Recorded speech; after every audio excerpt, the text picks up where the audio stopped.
একটা ট্যাকটিস। তার মানে কি মুক্তিযুদ্ধের সন্তান নাতিপুতিরা কেউ মেধাবী না, যত রাজাকারের বাচ্চারা নাতিপুতি হলো মেধাবী, তাই না?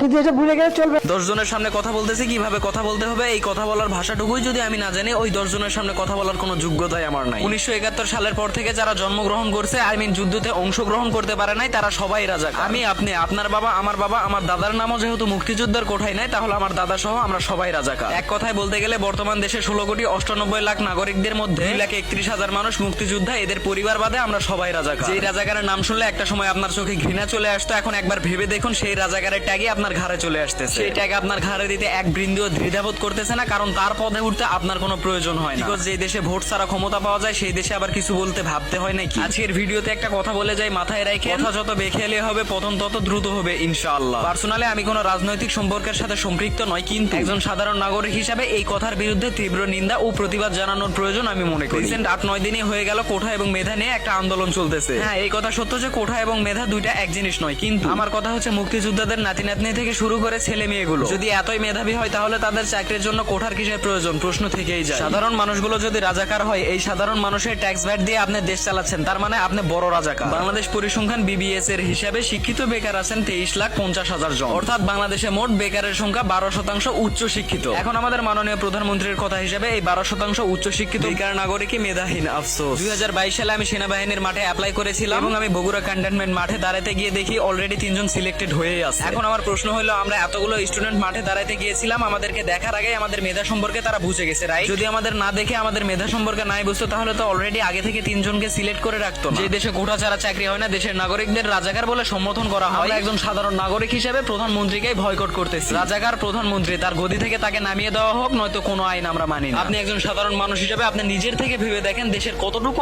আইন সুষ্ঠুভাবে পর্যবেক্ষণ হচ্ছে। একজন সাধারণ নাগরিক হিসেবে আপনার দায়িত্ব এগুলোর বিরুদ্ধে প্রতিবাদ করা। এখন আপনার প্রশ্ন থাকতেই পারে, এগুলোর বিরুদ্ধে এইভাবে প্রতিবাদ করে কিছুই হবে না। দেখেন, আপনি ঘরে চুরি করে বসে থেকেও কিছুই হবে না, যতক্ষণ না আপনি এগুলোর বিরুদ্ধে রাজপথে নামবেন।